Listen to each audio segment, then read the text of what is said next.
Hey, today we are going to work on testing the camshaft position sensor. We're going to do it in my O2 Wrangler, but the process is really going to be the same across every year Wrangler and probably pretty much every XJ as well. Now the camshaft position sensor out of the O2 in any year that doesn't have a distributor is going to be this sort of style. It's like a Hall effect sensor with a magnet and some metal passes through here and it triggers the sensor. Like how it works isn't super important, but anyway, so this is what we're going to test. It's going to take a couple special pieces of equipment because these sensors all run off a 5-volt reference signal. Now the computer supplies the 5-volt reference signal, but rather than tapping into the computer and like back probing some of those terminals, let's find something maybe better than that. What gives us 5 volts that we have laying around the house? But a phone charger. So this particular one is a USB phone charger. Just plug it into your extension cord and you've got 5 volts. But you're probably going to ask yourself, how do I get 5 volts out of this to connect to my multimeter or the sensor? And the answer is this bad boy, which I found on Amazon for a couple bucks, and I'll put the link in the description. But this thing plugs into the charger and it lets us get 5 volts, and we can clip it to whatever it is we want to clip it to.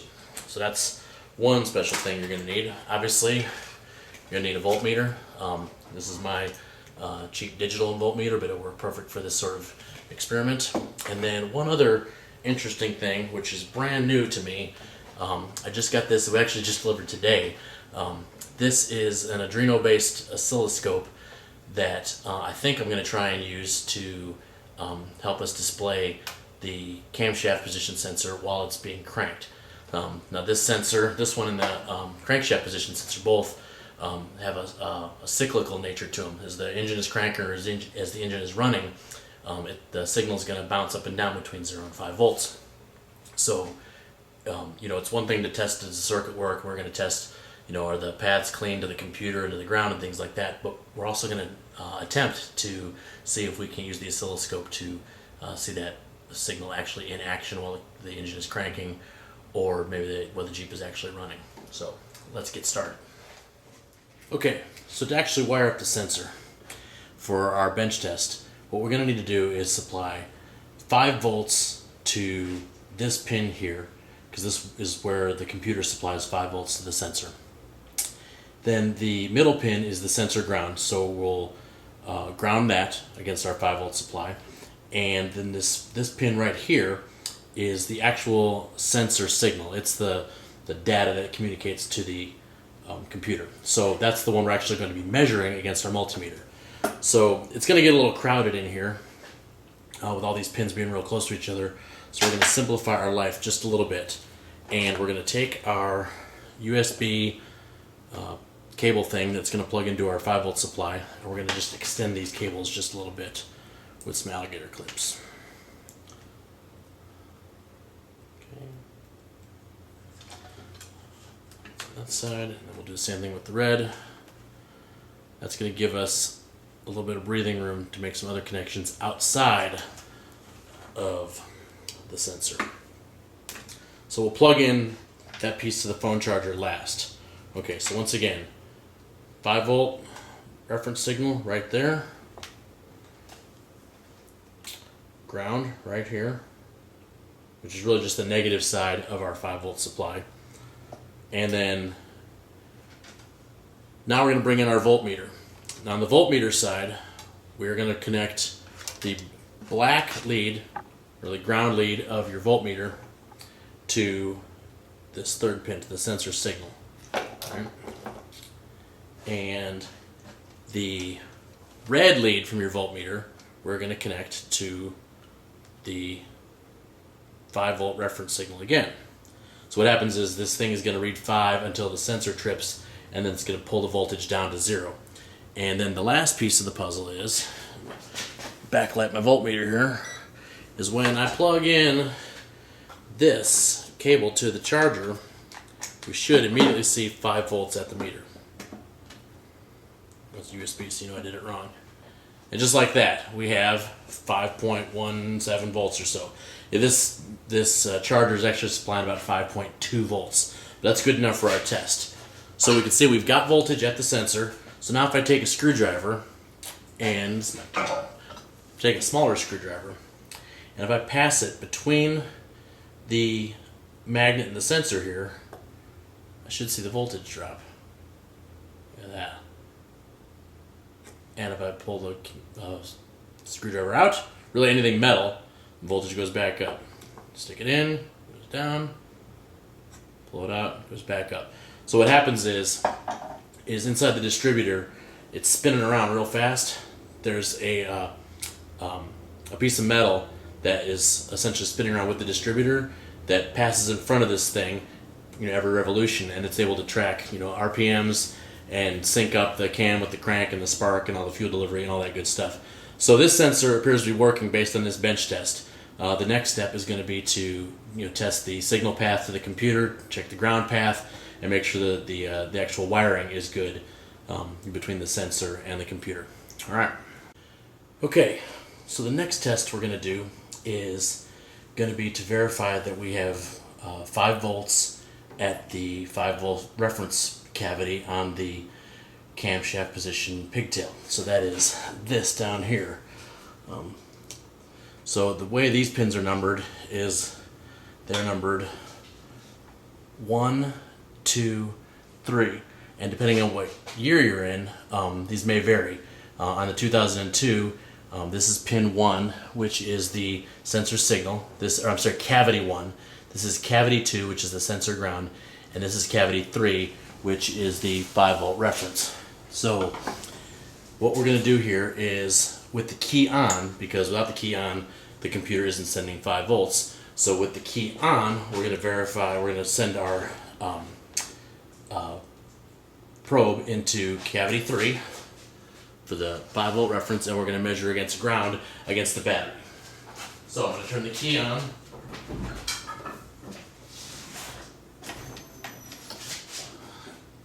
You probably heard the fuel relay kick on.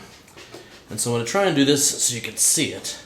I've got my voltmeter connected, and the negative side is to the ground post on the battery, and my lead here, just so you can see it, maybe this hose is in the way, put that in there, and there we get 5.2 volts. So there's our 5 volt reference signal. Great. Okay, so the next test that we're going to do is to test continuity between the sensor signal and the computer. So on this model, most of the models, the 97, the 2005, and 2006 seem to be the ones that are primarily different. The sensor signal is on, and I gotta check my notes, I can never remember. The sensor signal is on cavity 1, which is this one here. You can see that. So we're going to put our red lead on that pin right there. Right? And it's probably going to fall out. Now the other lead, which is where the signal comes out on the other end, is on pin 18. Now pin 18 on the PCM, the black plug. So there's a gray plug, a white plug, and a black plug. And the black plug has the ones that are labeled with the A's, at least on most of the models. You'll definitely have to consult your factory service manual to make double sure that the pins are the same. So they're numbered, and you can barely see them. I'll see if I can't get a better picture of this in a minute. They're numbered. In the middle row is numbered backwards here, 21, 20, 19, 18. So we're going to check for continuity between pin 18 and, or I should say cavity 18, and boom, there we go. We have continuity. All right. So we also want to check for ground continuity. Now on this one, the ground is on pin A4. And so I can barely read these, but A4 is 1, 2, 3, 4. And the sensor ground, you may recall from one of the prior tests, is in, really hard to do this so you can see it, is in cavity 2.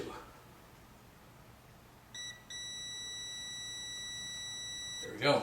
So we have continuity with the sensor signal, and we have continuity with the sensor ground. So that seems like we're in pretty good shape there. So the wiring doesn't seem to be a problem. The only thing left to do, if we're able to pull this off, is to actually put the oscilloscope on it, back probe that sensor, plug it all in, and start the car up. So we'll see if we can pull that off, and if you don't see any more footage, you'll know that I was not able to successfully complete that test. This will be I'm in uncharted territory, I don't mind saying. So, alright, we'll see you in a minute. Alright, so the last test is going to be using the oscilloscope that I got off Amazon yesterday to actually observe the signal that's coming from the camshaft position sensor while we're either cranking or running the car. This can tell us if something else is wrong, if the computer's not acting right or whatever. We're going to see the signal, so we'll know exactly what's happening. We already tested all the wires, all the connections. This one last test is actually going to show us exactly what it's doing while it's in the car under load. So what I've got currently is I've got there's going to be a positive and a negative coming off of this, and I've got the positive back probed into cavity 1, which is, on my car, it's the signal wire. It might be cavity 3 on yours, like 97, it's got it flipped. One way or another, you're going to have to back probe the signal cavity, and then you're going to tie that into the back probe into the red lead on your oscilloscope, and the black lead on your oscilloscope is going to go to your battery ground. So I've already got all that stuff in place. It's a bit of a bear to get that thing back probed in there because it's down in there, but whatever. That's already done. What I'm going to show you next is I'm going to connect it all up the rest of the way, and I'm going to show us starting the car. We're going to see this signal. All right, stay tuned. All right, as promised, we have the oscilloscope already connected up. You can see, I'm going to be able to see some of my leads in here. I'm going to turn it on. Now there's a calibration process that I've already gone through to get this set up. Hopefully we can see this without any glare. All right, so I got an assistant in the car who's about to fire it up. All right, Gabe, go ahead and start her up.